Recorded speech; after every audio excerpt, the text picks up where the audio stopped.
parle d'un programme, effectivement, Oui. dont on parle dans la presse et dont on a parlé, nous, à Télématin, déjà. Exactement, c'est un programme télé ce soir à 23h10 sur France 2. Alors, c'est pas très drôle, mais c'est vraiment très important. C'est un sujet grave. France 2 diffuse une émission sur les enfants victimes d'abus sexuels, avec des interviews d'adultes qui ont été, dans leur enfance, victimes de pédophiles. Alors, on découvre que ça n'épargne aucun milieu, que ça peut se dérouler presque sous les yeux des parents. On mesure aussi l'ampleur des dégâts chez les victimes, qui ne se remettent jamais complètement. Donc, c'est une émission dans le cadre de la journée de mobilisation en partenariat entre France 2, le journal La Croix, France Inter, ainsi que les éditions Bayard. Bayard Jeunesse, vous savez, vous connaissez, oui, qui a édité un livret à destination des enfants afin de les prévenir justement du danger. Dossier à retrouver dans les pages de La Croix. Je passe à un autre sujet, mais finalement, on ne sort pas du cadre judiciaire, puisque c'est l'histoire d'un vol dans le milieu de plus en plus lucratif des planches originales de grands maîtres de la bande dessinée. Près de 200 planches de la célèbre BD Blake et Mortimer d'Edgar P. Jacobs ont été volées, nous dit le Parisien aujourd'hui en France. Des perquisitions ont eu lieu, des planches ont été saisies, des galeristes inquiétés,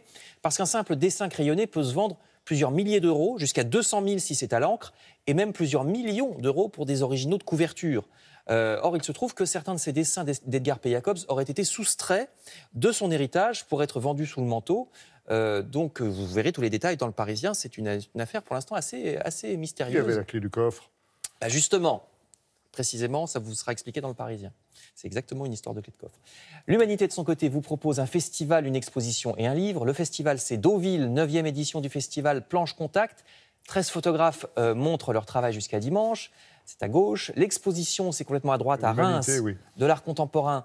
14e exposition du domaine Pommery avec des œuvres d'une vingtaine d'artistes. Et au milieu, c'est un livre consacré à la comédie musicale. Vous voyez, Demoiselle de Rochefort. Ce livre s'appelle « La grande histoire des comédies musicales » par l'animateur de France Musique, Laurent Vallière, aux éditions Marabout. Enfin, je termine par une page mode. Pas la mode vestimentaire, mais la mode pileuse. Je ne vous apprends pas que depuis une dizaine d'années... longtemps. Bah oui, voilà, les garçons se rasent de moins en moins, une vingtaine d'années me concernant, si tu veux tout savoir. Ça inquiète beaucoup une célèbre marque de rasoir, forcément. Et oui, le Figaro, qui est un coiffeur, nous apprend que, non, c'est vrai, que les ventes de cette marque ont chuté d'un quart. Aujourd'hui, il n'y a plus que la moitié des Français de sexe masculin qui se rasent. Les fabricants cherchent donc à nous inonder de publicité pour nous inciter à nous re-raser. On n'est pas obligé de suivre, d'autant plus que ce passé de rasoir, ça fait toujours un déchet en moins. Je termine avec Les Échos qui consacrent un article à l'augmentation continue du nombre de déchets. Malgré le recyclage, il n'y a pas que l'emballage. Par exemple, des plats préparés auxquels on peut préférer largement faire ses courses au marché. Bah oui, ça ne fait pas d'emballage. Envoyer les autres. Les Échos rappellent que la marque néerlandaise Fairphone, par exemple, propose un smartphone conçu dès le départ pour être réparé, pour être mis à jour, ce qui permet de durer beaucoup. C'est vendu en France maintenant. Oui, exactement. Oui, c'est une marque hollandaise, mais c'est vendu en France.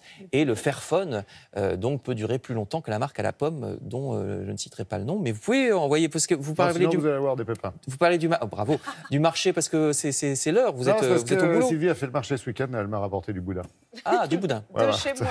C'est un message. Chez elle. Non, c'est vrai. Oui, je ne conteste pas. Merci Frédéric.